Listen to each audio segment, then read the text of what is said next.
Good morning, everyone. I'm going to ride around the world. I'm Mick Claridge, and I'm going to ride around the world on my bike. My son, he gave me advice at the start of this ride, and he looked at me and just said, "Dad, don't be a moron." Let me do my animal signal to gain their respect.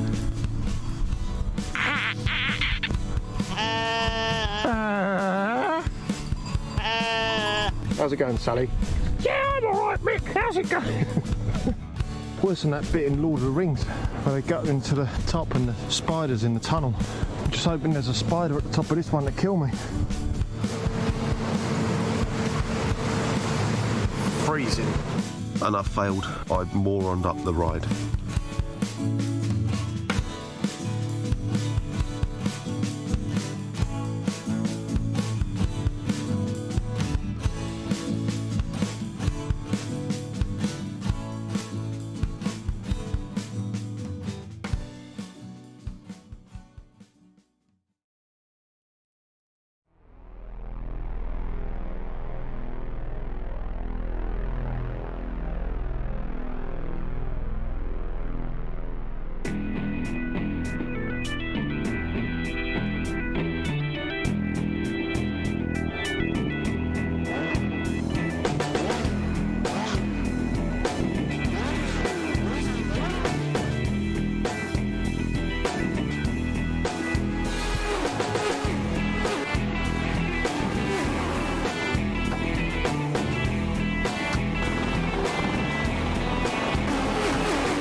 Good evening and welcome to the Lotus 79 Sunday Grand Prix Series.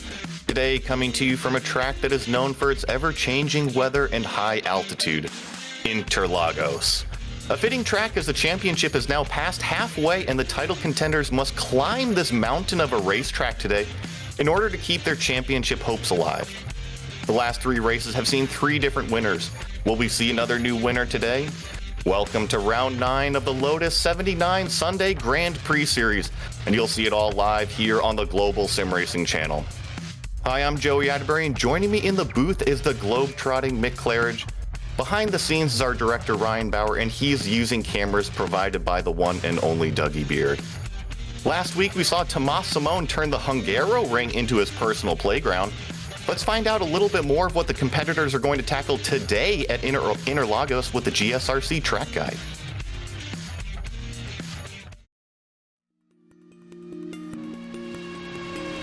Welcome to Autodromos Jose Carlos Pache.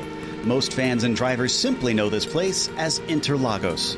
Starting life as an absolute behemoth of a circuit, this Brazilian track was eventually truncated to the version you see today. Having hosted Formula One for roughly 3 decades, it's become very well known on the international stage.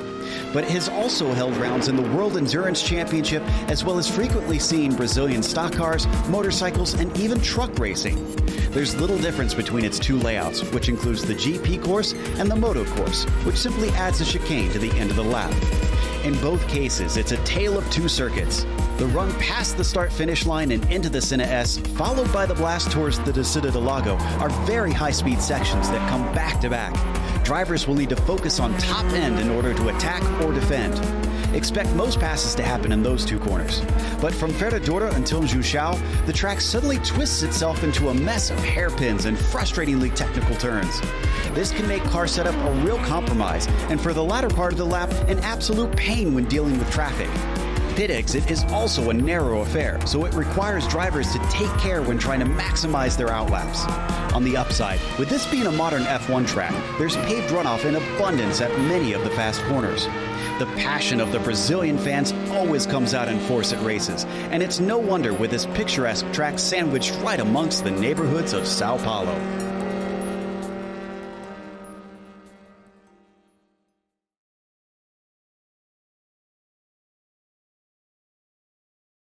Interlagos is always a fan and driver favorite. Now that we know a little bit more about tonight's venue, Mick, why don't you tell us a little bit about the action that we're going to see out there? Yeah, hi Joey, great to be with you again. Yeah, just looking at the track map there, look at this. It's just such a classic track. Just going from the start finish, we'll talk about 79 specifics, and it's not a very long run down to the center S's, is it? So just expect guys to be on the limit there. Poles on the left-hand side, it's very easy to lock a brake, snatch a brake on the way into the center S's there. Then Curva de Sol, just look at that long left-hander onto the back straight. That's your second chance to get tucked right up behind the guy in front and go for a pass into the left-hander at the end of the straight there. And then it's all about trying to keep the control through all these horrible slow corners. 79 does not like slow corners. Expect guys to be all over the curbs in that section. And then down to the Juncal corner and left-hander. And then we're going way uphill again, all the way down the start-finish straight. And it'd be interesting to see the guys running what sort of wing settings they've got today. Downforce settings are going to be very interesting. Looking forward to this one. This one's good. All the top guys are here, mate. This is going to be a good one. You mentioned all the top guys are definitely here in this race today. Looking forward to this one. And yeah, you mentioned it, the slower speed corners play havoc on these cars. As we take a look at the driver standings, these are the F1 points for the drivers in 3K over in their iRating. And really, it's been dominated by Jukka Tolvanen so far in the championship, has a commanding lead over Pauli Partanen right now. But look at that battle for third place between Kimmo Vilakainen and Michael de Turk. Only 2 points separating those two right now in the championship. Also, don't forget about regulars like Timo Karjalainen, Timothy Reed, Alex Millward, Peter Konensky, Karthik Pai, and also Tony Garcia still in this championship, rounding out the top 10. And Mick, I think you've got an idea of our F2 points championship over there. Yeah, absolutely. Thomas Bartfly's doing well in the F2 Championship.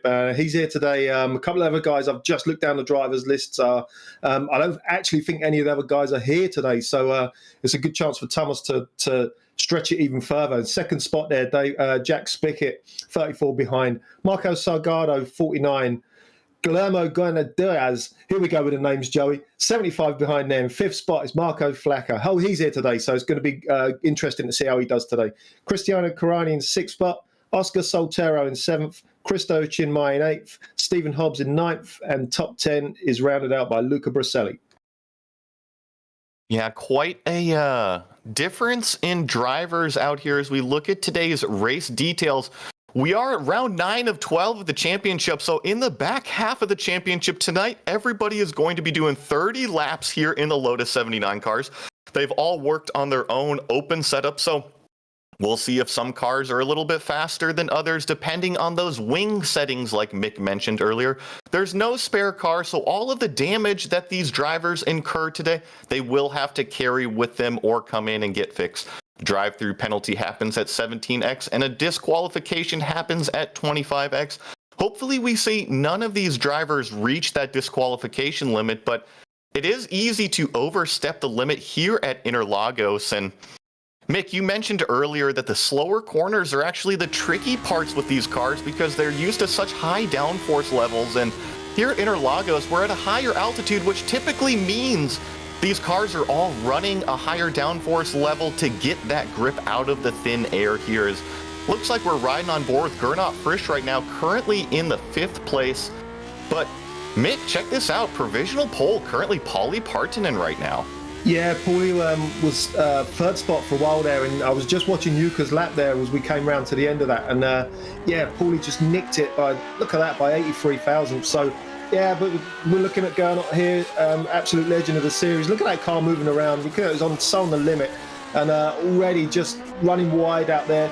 Look at what I say about the curbs. The guys are going to be running all over the curbs today, except this one. You don't want to touch this thing on the kink because that will throw your car off to the right.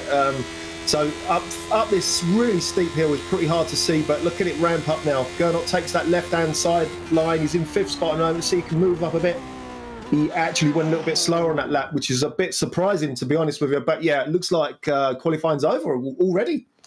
Yeah, looks like all of the cars have taken their qualifying laps currently or are currently winding down. And we've got our starting grid right now with that number 3 car, Pauli Partanen, taking your pole position at a 121.8 over our points leader, who will join him on row 1, Jukka Tolvanen there in second place.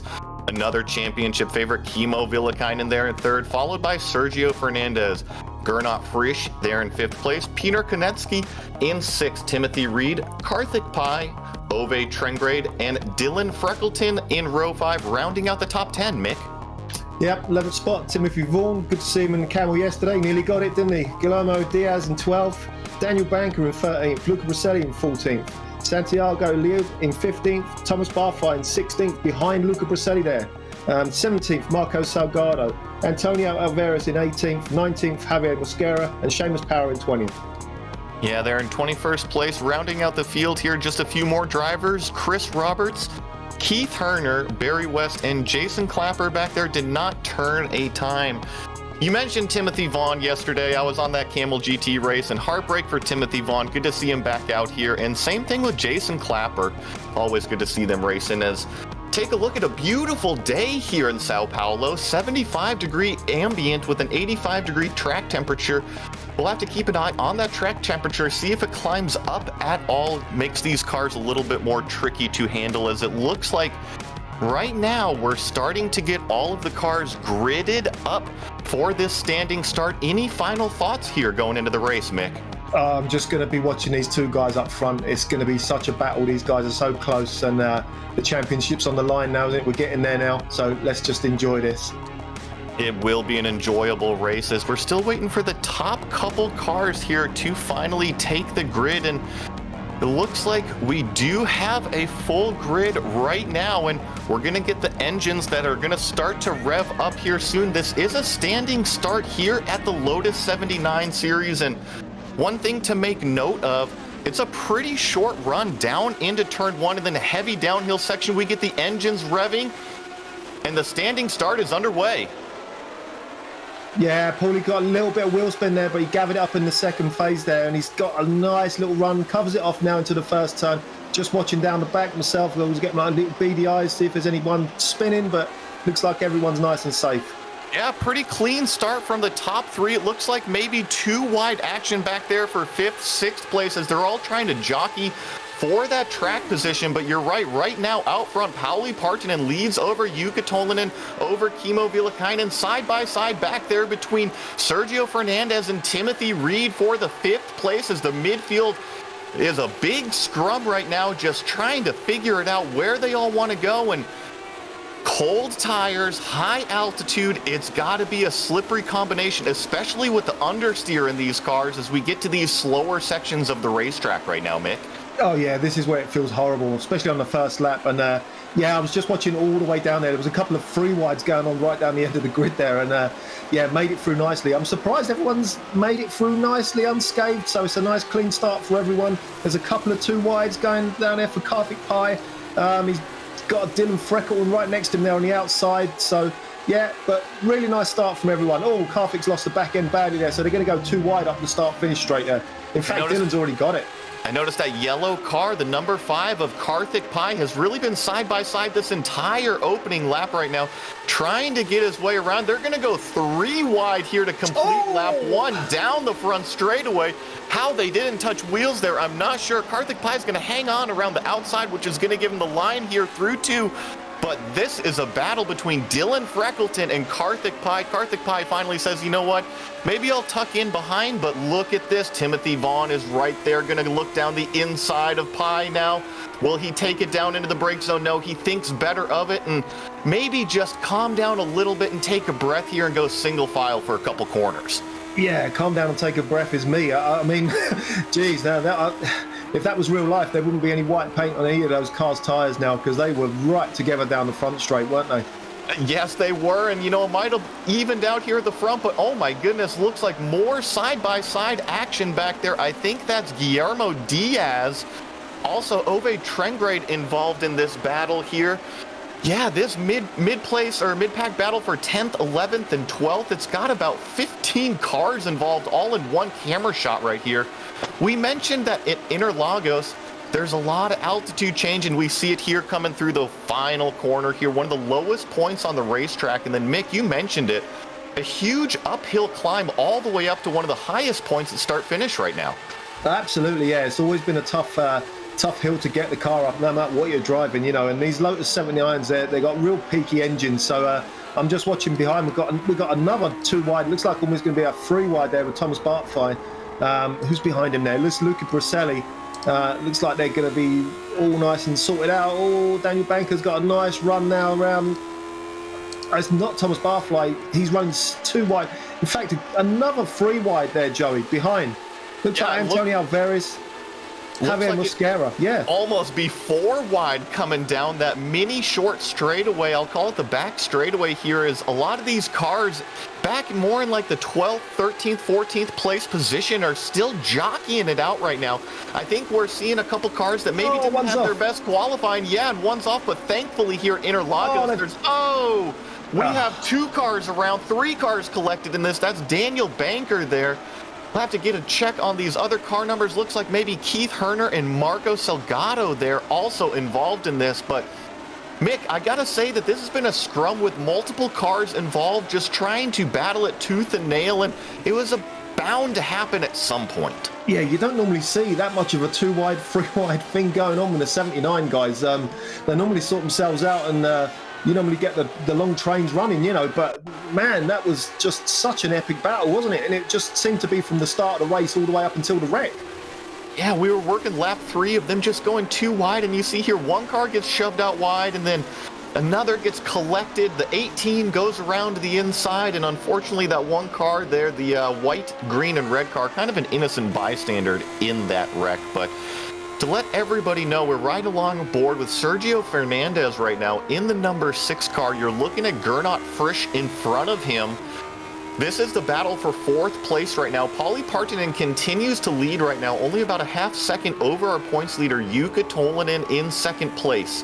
Really kind of calmed down for the most part here in the top 5. These front 3 have kind of separated themselves, but really it's the top 2 that are starting to run away from Kimmo Villakainen there in 3rd place.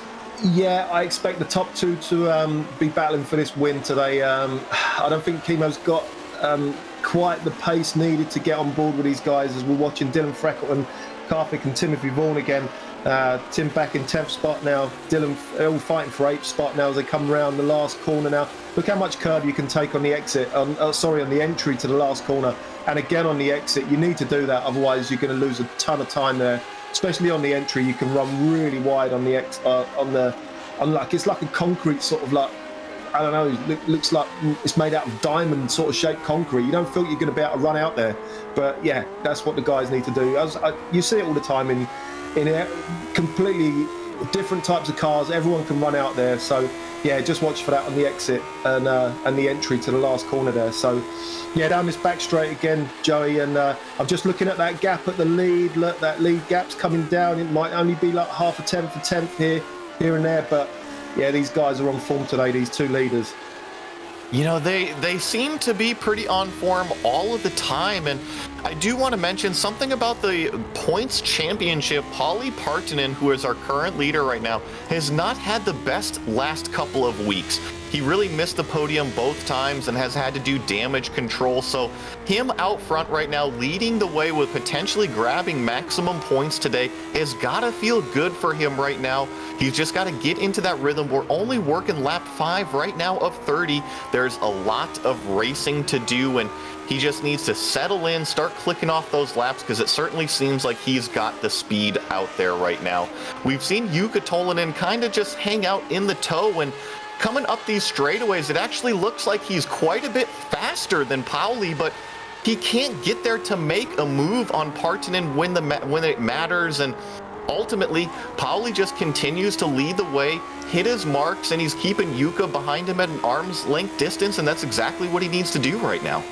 Yeah, I think that's a bit more than just Slipstream bringing Jukka along there. I actually think he's a little bit more trimmed out than Paulie.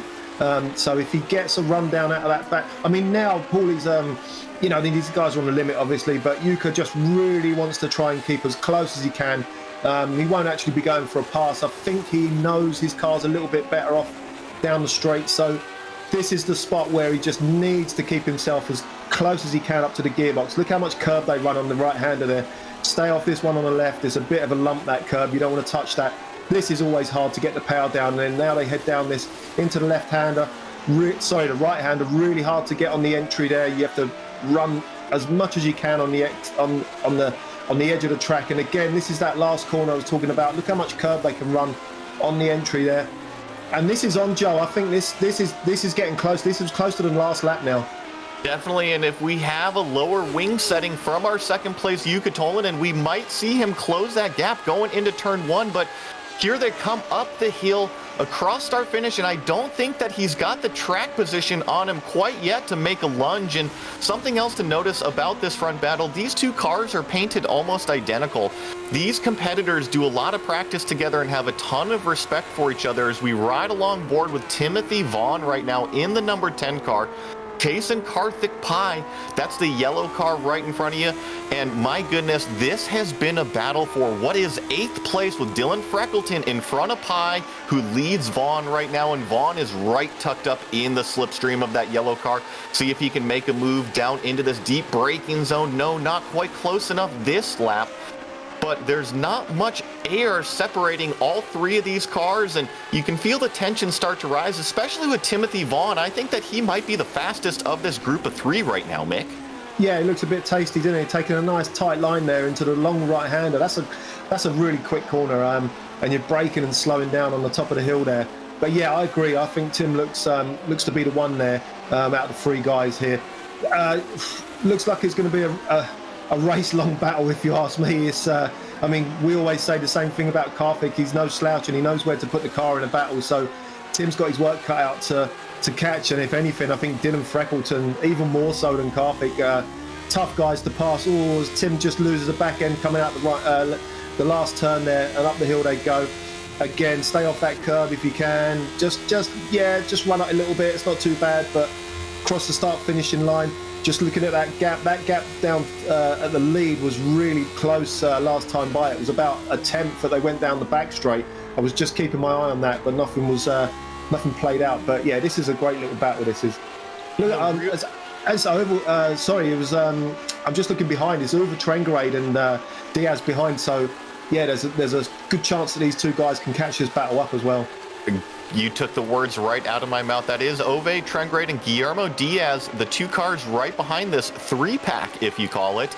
And if Dylan Freckleton or Timothy Vaughn or Karthik Pai makes any mistakes, it's going to suck up these two cars. As we take a look right now at Ove Trengrade, he actually had a last lap that was just as comparable as that three-pack in front of him. So maybe just put his head down a little bit. He looks to have closed the gap actually this lap quite significantly in comparison to last lap. So yeah, I'm going to go ahead and call that a 4-car battle right now for the 8th place, and he is dragging along that Guillermo Diaz car. Boy, if I'm Timothy Vaughn right now and I see cars coming up behind me, I'm saying, hey, you know what? I got to get through here, as it looks like we got a little bit of a wiggle out of Karthik Pai coming out of that last corner, and it's crucial to be able to put the power down as it's all the way uphill down this very long straightaway. He's not getting the slipstream that he was the lap before, and Timothy Vaughn might have a sniff going down into here turn one. No, he thinks better of it. Follows Karthik Pai through this downhill chicane and down through turn 3 out onto another long straightaway, complete another lap. For everybody wondering, nothing has changed up front right now. Partanen still leads the way over Tolinen. I'm actually pretty impressed that they've gapped it out to 4 seconds over Kimmo Vilakainen. This is still the battle for 8th place on the screen right now. And we're going to jump up to Sergio Fernandez. This is 5th place right now.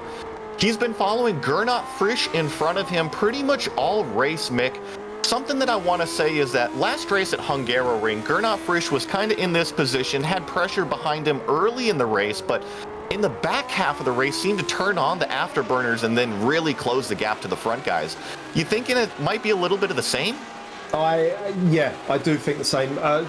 Gernot's a tough customer to pass anyway at the best of times. Everyone knows he's been around the block in this series. He's still the number one guy here in terms of iRating, and he hasn't won a race for an awful long time now. Basically due to lack of practice and other things getting in the way to stop him racing as much as he wants. So yeah, he's still on form, and it's still the same old Gernot. So he's going to have trouble getting around this guy, and like you say, Joey, I do expect him to speed up as the race goes on. You know, we've been watching that battle for 8th place, but it's actually pretty impressive. Sergio Fernandez right now is tucked up under the back of this Gernot Frisch car. He's less than 0.2 of a second back, and to put that into a little bit of a relative term for everybody, there's dirty air coming off of that car in front of you, kind of like a boat. And when you follow so closely, it actually makes it more difficult to kind of get around him and to drive your car. So I actually think that number 6 car of Sergio Fernandez might have a little bit more speed right now. But Mick, you mentioned it. Gernot is one tough customer to pass. And I actually think because of this, look who's approached into this battle right now. It's going to be a 3-car battle.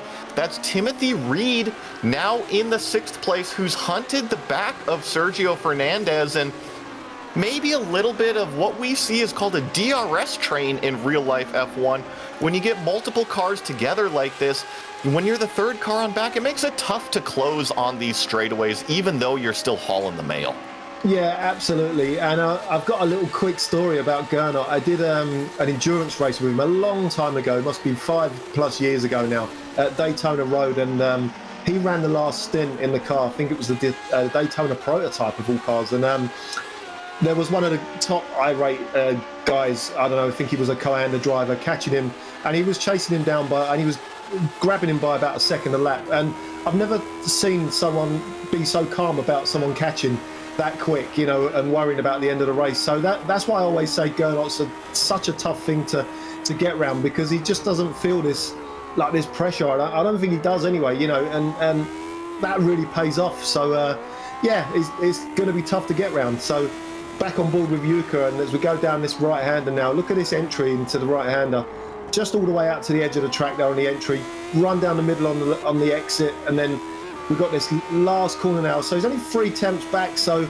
expect that to be down to a good... Whoa, Yuka, hold on to it, mate, hold on to it. Wow. It shows you how on edge these cars can be in the slower corners. I talk about it quite a bit.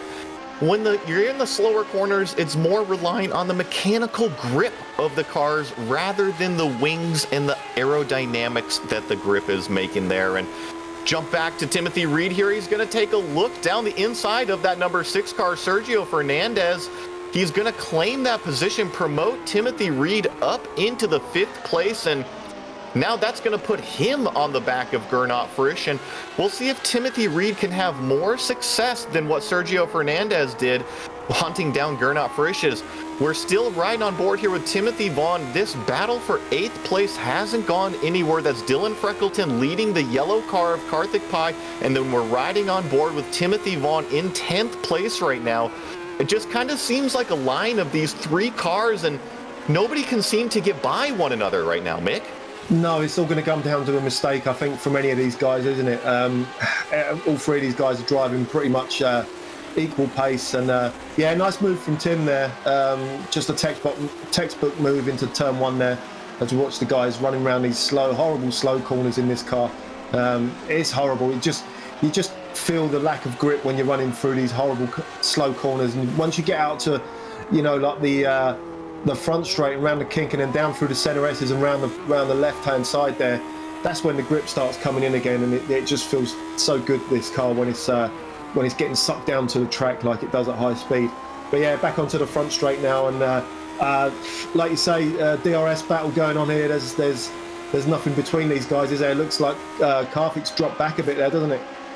Yeah, you know, and one thing to mention is when you get stuck behind a car, it makes it difficult to pass every lap you're behind him, or every lap longer you're behind him. It just makes it more and more difficult to pass. And looking at this battle right now, all three of these cars are literally doing identical lap times out there right now, all doing 124.1s, every single one of these cars right now. So yeah, getting around a car that's doing an identical pace as you, it makes it a very, very tricky situation out there on the racetrack. And I know that he's not the only one that's doing an identical pace right now. Jukka Tolvanen still hasn't let go of our leader, Pauli Partanen, right now. Timothy Reed has not made any inroads on Gernot Frisch, so Gernot Frisch maybe is starting to come into his own out there.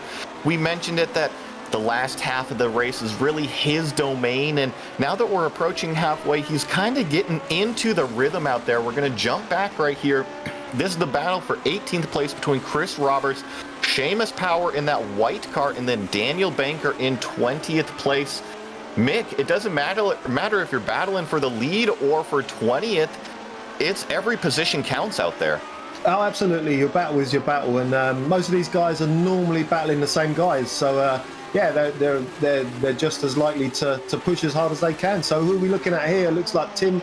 Is that Tim Vaughan? Sorry, is that Tim Reed? No, it's Sergio Fernandez, and yeah, it is Tim Reed. Yeah, so he's repassed Tim then on the front straight there.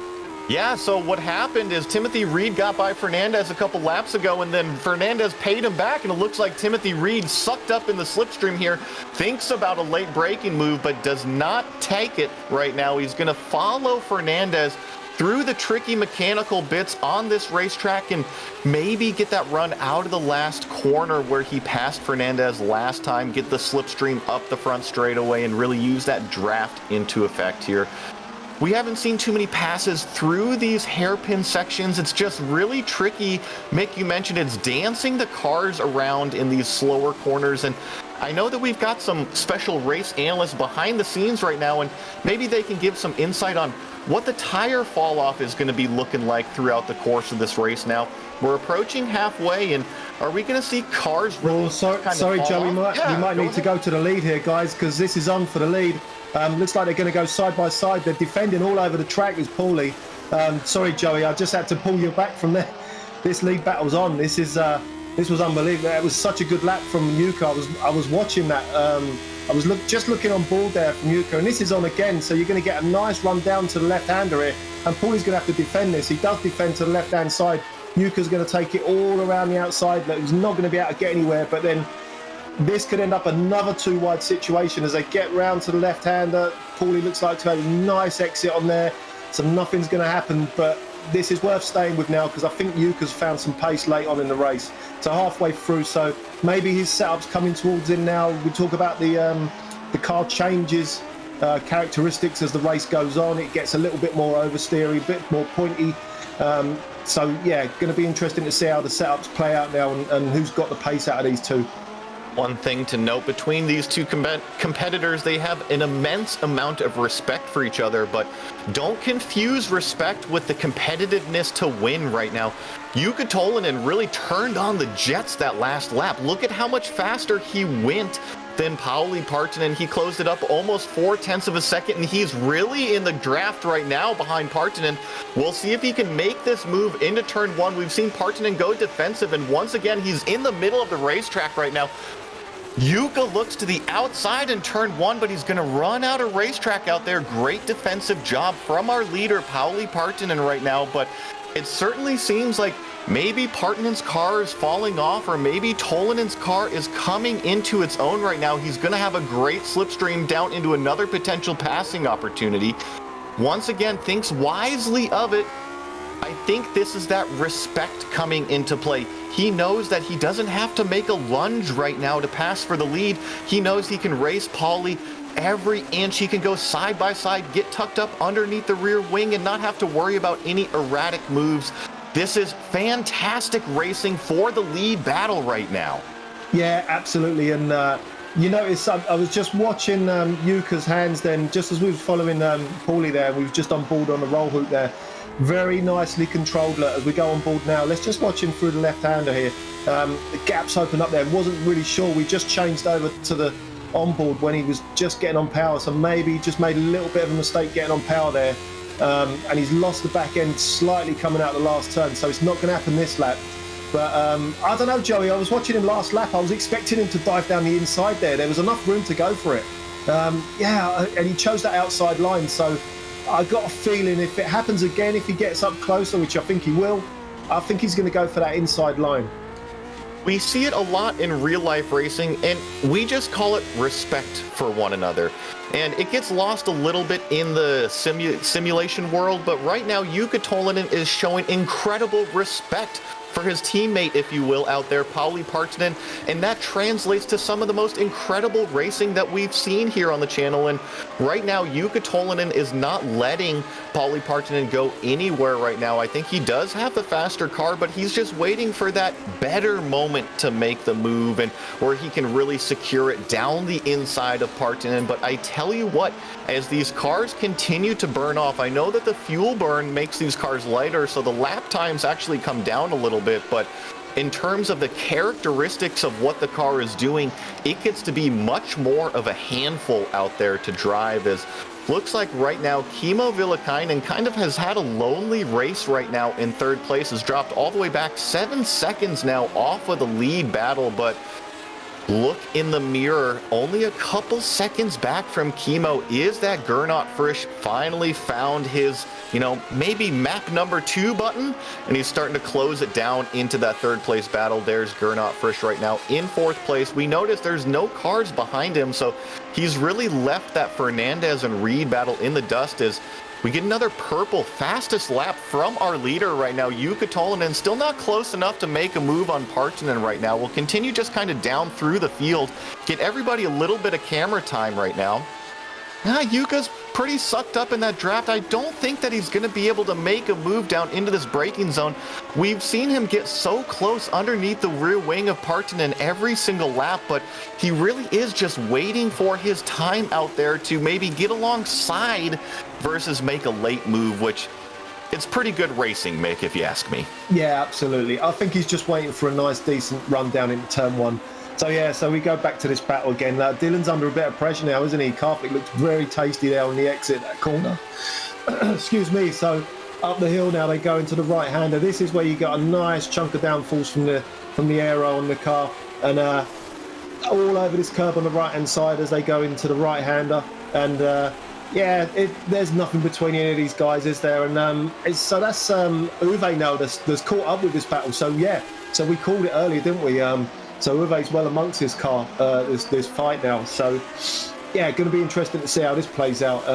Uwe is a guy that doesn't practice much in the car, so he's normally he's normally a quicker drive than what he turns up and shows himself to be. So he's normally a bit quicker during the race. As the race goes on, late on, he might pick up a bit more speed because he's actually learning the track and the car again, because he literally doesn't practice much in this car, in any car, in fact. So look at the train now, just sort of swerving all down the front straight, trying to break the draft, trying to stop anything from going on. Nicely over the curb, nicely over the right-hand side now, and looks like Uwe's just losing out on the middle part of this long left-hander now down the back straight. But look like Dylan's going to go defensive here as Karthik's stuffed right up behind him, and Dylan stays left all the way down to the apex, and they're not going to get a side-by-side there, Joey. I think Karthik Pai is starting to look a little bit more aggressive. He might even take it too wide up the hill right now. That's Dylan Freckleton and Karthik Pai in the orange car. He's trying to get around. We called it a 3-pack earlier. Well, it's enough to fill out a pub booth now after the race, and I'm sure these guys are going to be talking about all the racing that they did, as we only got 12 laps to go right now, and all 4 of these cars have been together this entire race. I think Karthik Pai once again is showing a little bit more speed than Dylan Freckleton right here in front of him, but not many places to pass here in this section. It's crucial to get the run out of this last corner as Freckleton really opens up the entry in comparison to Pai. Oh, it looks like Ove Trengrade actually had a problem there in that last corner.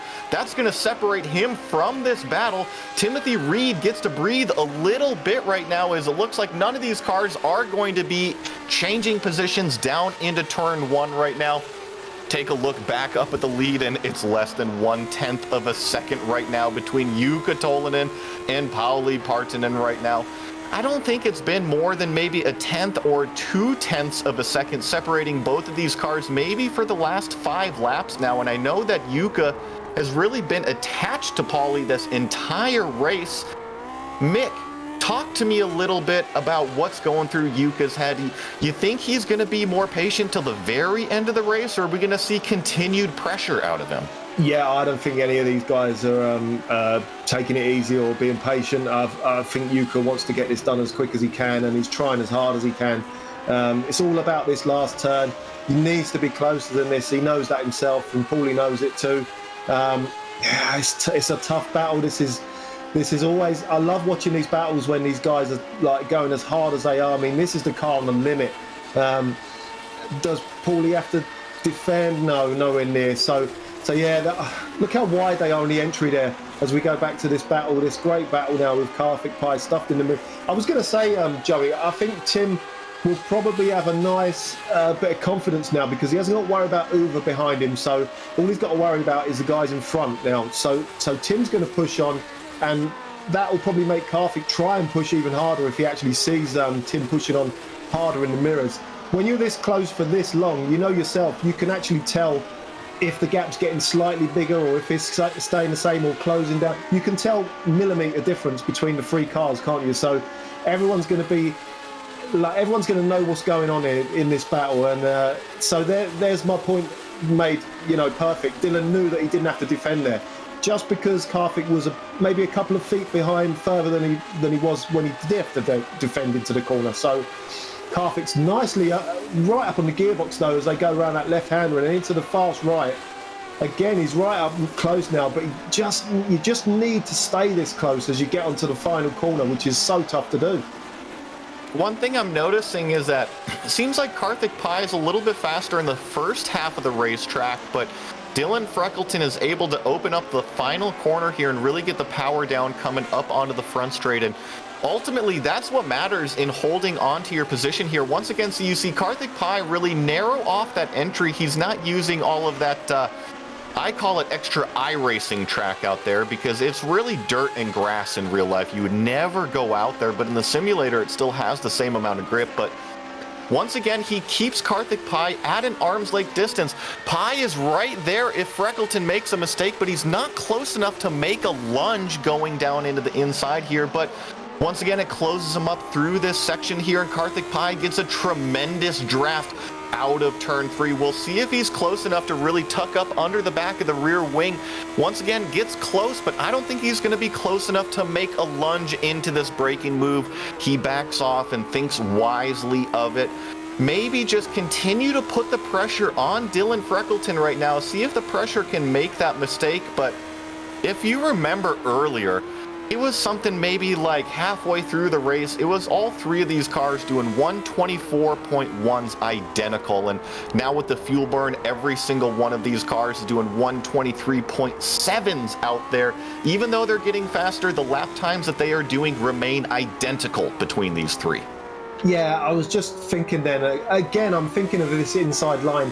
Someone's going to have to try and get a dive down the inside. I know these guys are on the limit, and I'm just watching there, Dylan. But again, Karthik doesn't run that extra wide line there. He runs a really tight line, doesn't he?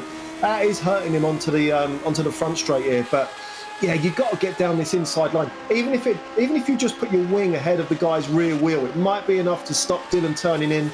And then, then you'll be side by side through the next corner, and something can happen. But going for the outside like this is not going to happen. And I mean, it's so tough to get around the outside there. And Dylan's all he's got to do is put his foot down on the apex, and you're not going to get anything out of it. And then Dylan can defend down the left-hand side again.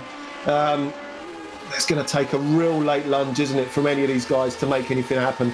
Oh, I was wondering if Karthik was going to go to the inside then, but it looked a bit deceiving. I think he was a little bit further back than he was there. He was a little bit further back, but let me tell you from experience, it's not always making the move, it's forcing the competitor in front of you into a mistake. And even just faking that move so he sees you in the mirror. Oh my gosh, is he going for it? That can throw him off on the braking marker, and it could be just enough to set you up for a pass, as it looks like Karthik Pai is actually getting tremendous pressure from Timothy Reed in this slower section of the racetrack right now. And I know frustration's got to be setting in for that blue car of Timothy Vaughn. I'm sorry, not Timothy Reed, Timothy Vaughn.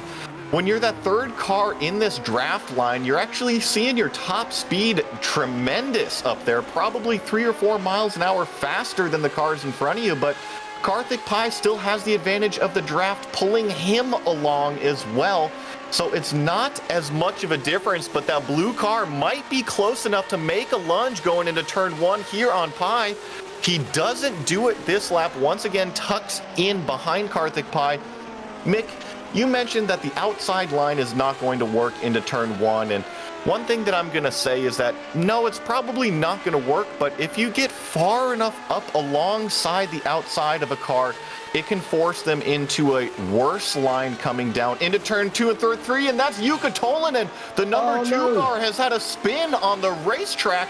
We'll have to go back and check out what happened there, but that's going to send Pauli Partanen out to 6 seconds right now to his lead.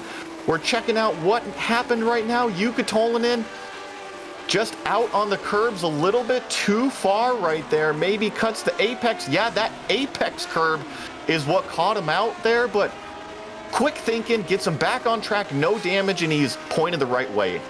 Yeah, that's such a shame. Yeah, it was just that nasty curb. I mean, you can run up that curb. It's just a completely weird, freaky situation there. I'm just looking at Chemo behind him. He's nowhere near him, in fact, on the track. So Jukka's safe in second spot there. So yeah, barring a massive mistake from Paulie now, that's going to be it for the win, I think. But yeah, that was such a shame from Jukka. I didn't want to say anything earlier, but he actually had another spin in the race earlier this morning as well. So yeah, just a tough day for him now. But yeah, I mean, he's looking for championship points now and going to keep this second spot. Pai got into the back of Freckleton. I'm not sure if there's any damage right there, but that's going to give Timothy Vaughn a chance to go side by side down the straightaway here. Karthik Pai does have the advantage of driver's left position right here. We'll see if he takes it deep into the brake zone. They go side by side through turn 3. Timothy Vaughn is going to capitalize on the outside right here, but look at this. The orange car of Ove Trengrade has entered the battle once again. He's clawed back up from that mistake that he's made, but promote Timothy Vaughn up to the 9th place position right now. He got around Karthik Pai, and sorry to interrupt you there, Mick, but Karthik Pai actually got into the back of Freckleton, and that's what caused the stack up in order for Timothy Vaughn to go ahead and leapfrog him. Yeah, I'm just actually watching that myself now. Yeah, so I mean, they were all really close together, weren't they? And Karthik went for that outside move around turn 1.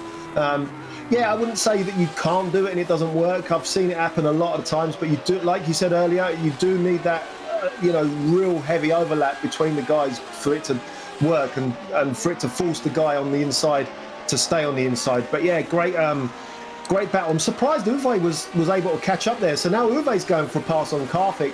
Uwe's going for this outside move. Uwe's super late on the brakes, and this is where it can work, because now it stops Karthik being able to get to the next apex, which he can't.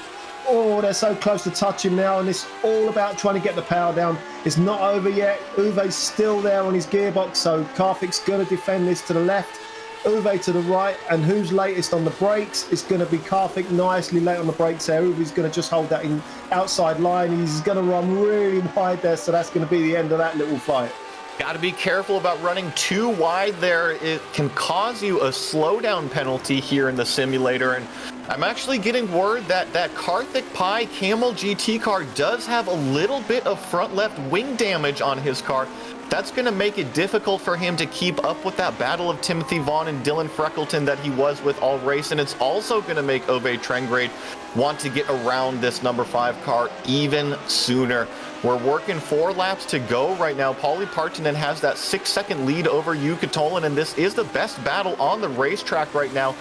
We'll see if Ove Trengrade can really capitalize coming out of this final corner, put the power down. Karthik Pai, oh no, is this another? Oh, this is, sorry, I thought this was another mistake out of the number 2 car, but this is Guillermo Diaz with a mistake there, and unfortunately hits the toe back to pit road. get a little bit of a replay here. Looks like he's by himself right now. We've seen some of these apex curves catch competitors out, and oh, you know what? We mentioned the tire wear earlier, and I think he just got on the gas, had a little bit of a wheel spin and a tank slap hard into the wall there. Yeah, it was a nasty one, wasn't it? I was just watching Uwe as we were talking about the accident there. He didn't really get a chance to run down into turn one, even though Karthik was still running that tight line into the last corner. I really think that line's hurting him on the exit of the corner. You just can't get the speed. And it's just something that maybe he just never practiced this week. Maybe he just never has run that line for whatever reason. Maybe his setup doesn't like it out there. But I mean, it always seems quite easy to run out there for me. I don't know about you, Joey, but I've never had a problem running the car out there, no matter what car I was running. But look at the massive area there from the mistake from the apex from Karthik there. So again, he's going to run down this tight line. Uwe's going to be all over this curb on the right-hand side. And Uwe's going to get a nice tight exit, nice run now for Uwe. This is going to be side by side. This is all on Joey. Yeah, this is going to be capitalizing on the slipstream. You see him waiting to get into the slipstream for the right moment. Now he's going to tuck up. He's going to get that fast run down the front straightaway. He's going to take it side by side into turn one right here. And looks like Karthik Pai is going to battle it back on the inside, but give the position to Trengrade right now. He's got the dominant line heading down into turn two, turn three, and I think with that wing damage right now, Karthik Pai is just going to have to lay in his bed and follow Trengrade right now. Promote Trengrade up to the 10th place position, and unfortunate thing with Karthik Pai and that little bit of damage right now, but it's just going to be damage control from here on out for him. Still got Timothy Vaughn right in front of this battle right now, hounding the back of Dylan Freckleton. I think that's the closest battle on the racetrack. Something else I want to make a note of, Gernot Frisch has slowly been pulling in Kimmo Villakainen right now. Nothing too close, but he has made it within 1 second right now of our third place runner.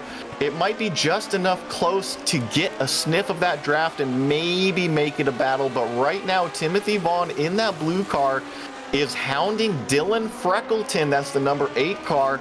And coming up out of the final corner here, see if he can get that run and that slipstream that we just saw out of the previous battle that Trengrade was able to capitalize on. And these cars are going to probably go, no, it looks like Vaughn isn't going to have the track position right now to make a move into turn one. No, but Dylan still felt like he had to defend there, didn't he? So he's going to, Tim's going to have a nice run down the back straight here. And just watching the guys, someone was off there in front. So who was that? That was, that was Peter Konecki, the guy in front of this battle. So this is another three-way fight. Peter's in 7th spot, so this is all on now. So Dylan's got someone in front of him to fight now. So Tim didn't really get enough of a run there to move down on the back straight there. But it's going to be interesting to see the difference in the speed between Peter and Dylan now as we go down the front straight this time by. So so only a lap after this, and that's us done. So this is all on, Joey. Yeah, it is on. This is a three-way battle right now, and I don't want to take away anything from our leader as he actually crosses the start-finish line right now. He's going to have 1 lap to go. He enters turn one as this battle right now is only about halfway around the racetrack. It shows you the dominating type of day that Paulie Partanen has had out there. And you called it, Peter Konecki in that car right there has made that mistake, and that has drawn up Dylan Freckleton and Timothy Vaughn into this three-way battle right now. Dylan Freckleton is finally saying, thank you. Somebody that I can draft off of finally and keep this car of Timothy Vaughn out of my mirror. And look at this. Freckleton's going to try to capitalize into turn one. This is as close as he's ever been for the position. And Peter's run really wide there and lost the spot to Dylan, but tucks in behind just before Timothy can get around him. But I don't think Peter's got much of a top end on that car. Dylan wasn't that close when they came out the last turn, so I'm expecting Tim to be all over this now. So look at this run down the inside, and Tim's going to get it done by the time we get to the apex. And I think Peter's going to have to yield. Yeah, he does in the end. And that was. I wouldn't be. Be interesting to see what he did to make the mistake there. But here we go. This is the end. Paulie's got it, mate.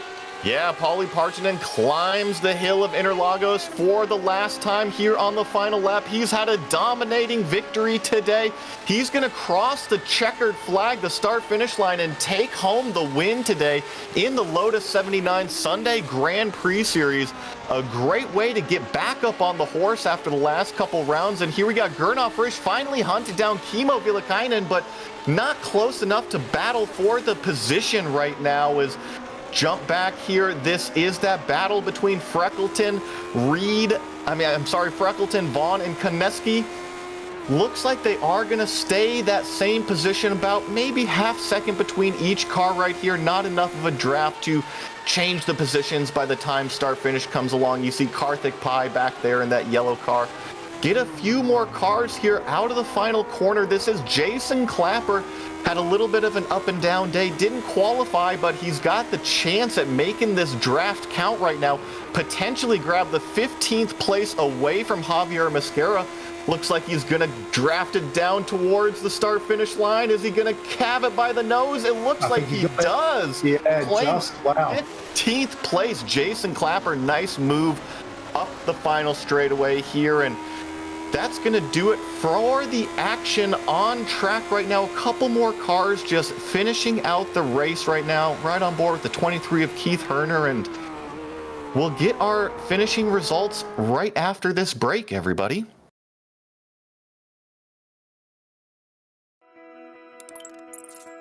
Mates in full-length endurance events like the 24 Hours of Daytona, Spa 24, or the Bathurst 12 Hour.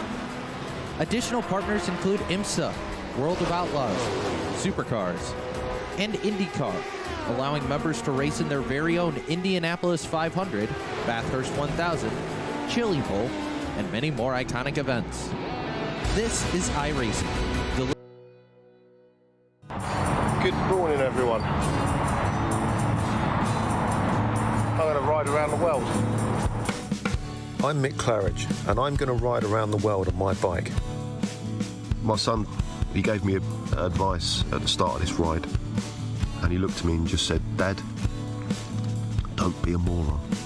Let me do my animal signal to gain their respect.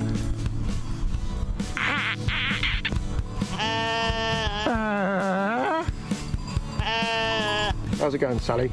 Yeah, I'm all right, Mick. How's it going? Worse than that bit in Lord of the Rings where they go into the top and the spiders in the tunnel. I'm just hoping there's a spider at the top of this one to kill me.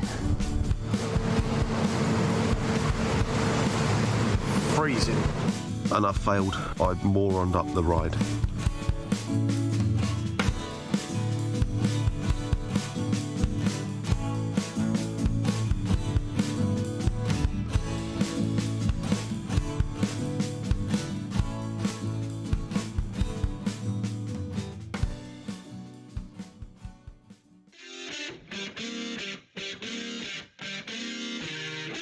Immense action today from Interlagos with the Lotus 79 Sunday Grand Prix Series. Ultimately, it was Paulie Partonen that found victory lane today, a commanding win over the points leader, Jukka Tolvanen. But shout out to Jukka, because he was tucked up under Partonen the entire time, and an unfortunate mistake was that 6-second gap.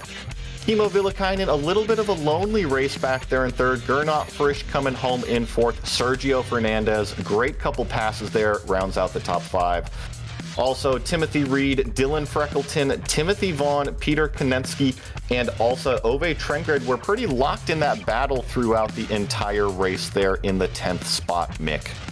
Yeah, absolutely. Karthik Pai, yeah, we looked at it earlier on, didn't we? He had a bit of damage there in the end of that battle. Maybe that hurt him in that fight, but it was a great fight anyway, nonetheless. So he ends up in 11th spot. Thomas Bartfly gets some good points for the F2 Championship, and 12 finishes ahead of Luca Briselli. That is for the F2 Championship. Daniel Banker in 14th, Jason Clapper in 15th, Javier Mosquera in 16th, Chris Roberts in 17th, Seamus Power in 18th, Santiago Lieb 19th, and Barry West in the top 20. And 21st, we got Keith Herner. Marco Salgado looks to be the last car on the lead lap. Also, Guillermo Diaz, we saw with that little bit of an incident later in the race. one more. Antonio Alvarez had an unfortunate incident early on. Well, it looks like we do have a couple interviews. We're going to go ahead and start with our race winner, Pauli Partanen. Pauli, congratulations on the race win today. Take us through today's race through your eyes. Well, first of all, I knew the qualification will be very important here because it's not that easy to overtake here if the guy in front of you doesn't make a mistake. So I gave everything out of myself in the quali, and yeah, I got the pole very close with Jukka. Jukka had very good lap also. So that was very crucial for the race, and god damn it, Jukka gave me so much pressure during the race. Like it was not the easy win at all. Sadly, he made a mistake. I was really hoping we could fight till the end, but yeah, these kind of things happen when you are on the limit all the time. And at the end, I was just trying to lower my tire temps and trying to make the fastest lap because I needed the points to win the champ. So I got it also. But yeah, fantastic race, great driving from Jukka. Sadly for the mistake, but these things happen. Talk to me a little bit about that pressure that Jukka was applying there. We covered it quite a bit, and he was less than a tenth of a second behind you for the majority of the race. Call it tucked up underneath the back of your rear wing. The sportsmanship and respect between you two is amazing, and I love watching you two race. Can you give us an idea of how many practice laps you guys did together before this race in order to race like that? Well, I'm not sure really, maybe about 100 laps together, so most likely so. But we have driven like past 1.5 years together, or maybe a year together with Jukka, and I think we haven't never made any contact during the broadcast races, so we really respect each other very well, and we drive very cleanly. And yeah, this race was very tough, because any moment Jukka could have just made some horrible send to me, but he didn't do it. So he's a really nice driver. So big thanks to Jukka for that. And I was really trying to use good defensive lines there, so didn't give him anything easy there. Yeah, like I said, immense amount of respect between you two, and it's always great to watch. One other thing that I want to ask you real fast, we noticed Jukka really start to close it in the middle part of the race. Was that maybe just tire wear catching you out, or do you think that he had a little bit more pace then? Because ultimately, you had the fastest lap at the end of the day, plus pole and maximum points. Well, I'm sure Jukka had better pace on the race because it has been the same whole week. I get the pole and he has faster race lap times, so I was sure Jukka was faster. But the reason I got the fastest lap on the race, I was able to cool down my tires because I was able to take very slowly some laps before I was really pushing it in the end. So that's the reason why I got the fast lap there. Awesome. Well, Pauli, congratulations on this win today. I know after the last couple weeks, this is an amazing points haul for you. It's got to feel good to get back up on the horse and win one again. Is there anybody that you want to say thank you to before we let you go? Well, big thanks to Jukka. We had very fun this week. I know you feel bad about that mistaken race, but you did awesome job there. And yeah, thanks to you guys. Great broadcasters, and I will watch it after this one. Thanks. Awesome. Well, congratulations one more time to Pauli Partanen. And it actually looks like we've got our second place finisher, Jukka Tolvanen, standing by with Mick. Oh, hi, Jukka. Great. Thanks for coming in. And I want to say congratulations on the second, but I think you're going to be pretty annoyed with that. It was a horrible mistake, wasn't it, on that horrible curb on the right-hand side? It just looked a bit freaky there, the way the car span. Just give us an insight of what was going on there. Yeah, I'm absolutely. Oh, here we go. We can hear you now. Start again. Sorry, Jukka. We couldn't hear you first. Okay. Yeah, hi. Yeah, you are right. I'm pretty frustrated right now. I just gave Pauli full 60 points race, which is really bad for the championship and makes it much more harder in the end of the season. But yeah, I really had to push the limits all the time to get even slight chance to overtake, as Pauli said. It is really hard to overtake if the guy in front is having similar pace as you. In the middle pack is often like crazy fighting and side by sides all the time, but when you are driving against the absolute top drivers, it changes a bit, so it gets really hard to overtake.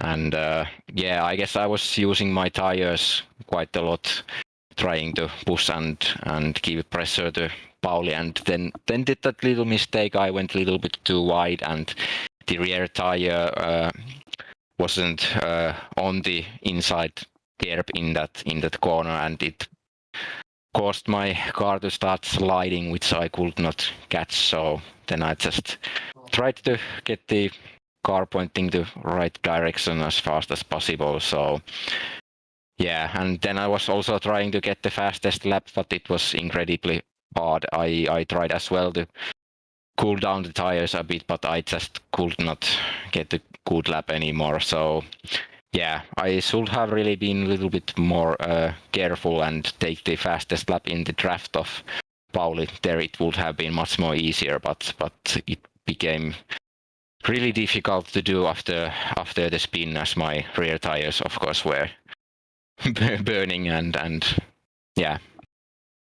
Well, I'll tell you what, I mean, I was looking, when I'm watching the cars, I normally sit on board, and because you can get a lot of information about the guys driving just by looking at the hands and the hand speed and what you have to do when you get on a power, especially in the 79, you know, how fast your hands are going to move as you get on power out these slow first, second gear corners.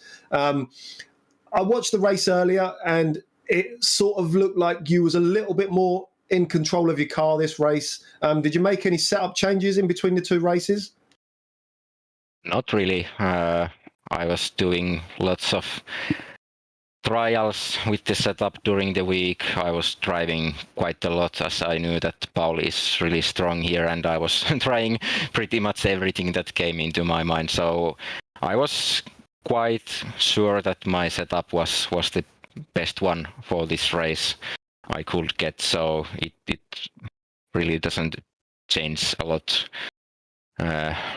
Doing some minor tweaks there, it's then just about for example at which point of the race the balance is the best. You can change that kind of thing. So basically my pace was best in the middle of the race, and that was somewhat what I aimed for, but yeah.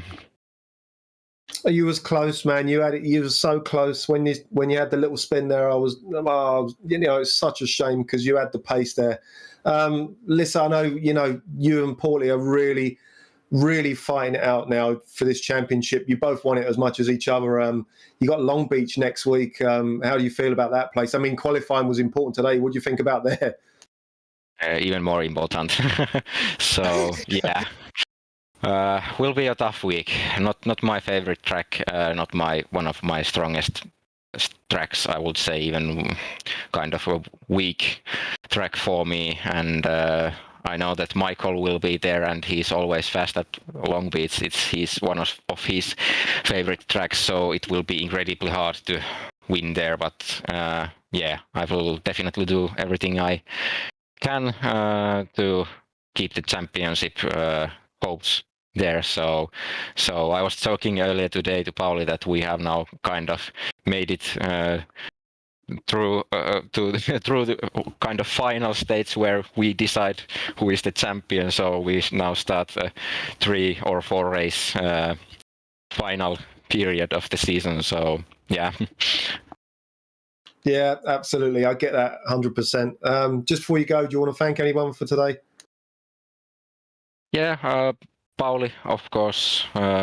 Guess you have to thank teammate even after you lose, and of course Pauli is always helping and frustrated today, but yeah, thanks anyway. And it's National Father's Day today in Finland, so congrats to my dad. Yeah, and thanks you for the broadcast. Oh, thank you too. Great to see you again, mate. And yeah, second spot today. Congratulations on that. I know it wasn't one you wanted, but anyway, thanks for coming in. Well done, mate. Yeah, looks like we've got one more final interview here, Mick. I've got Kimmo Villakainen, our third place finisher. Chemo, a little bit of a lonely race out there for you. How are you able to kind of keep your focus and keep doing fast laps out there when it's a race like that? Well, I had Gernot like 2 seconds behind me, so it didn't felt like a lonely race. I had to focus all the time to keep Gernot behind me. Well, you actually led me into my next question right there. Gernot Frisch was definitely closing it in on the back half of the race. Were you worried about him catching you, or were you kind of comfortable out there with your pace? Yeah, I was pretty afraid with Gernot because he don't practice as much as the top 3 guys did this weekend. He will get the pace during the few races he will do on the weekends. So I knew he will get faster and faster, and I just need to focus on my own driving and don't make any mistakes. Well, I didn't see any mistakes out of you today, and you claimed that 3rd place podium position. I know it's a good points haul for you. I think you stay in that 3rd place in the championship. Looking forward to Long Beach, what's your confidence level looking like there? Qualifying is so important. Do you think you can rip off a fast lap for pole? Let's see what happens. I think I have no chance to the championship. Those guys ahead are so quick. So let's just have fun and let's see what's coming. I hope Michael will join us there, and he have been already practicing on a Long Beach, so let's see what happens. You know, I love it when people are having fun, and that is the name of the game with racing. It's always important to have fun out there, and I'll give you a little bit of inside knowledge. Yeah, Michael was here watching the race, feeding us information, and I know that he is looking forward to getting out there and racing at Long Beach with you guys. And before I let you go, is there anybody that you want to say thank you to here before we let you go?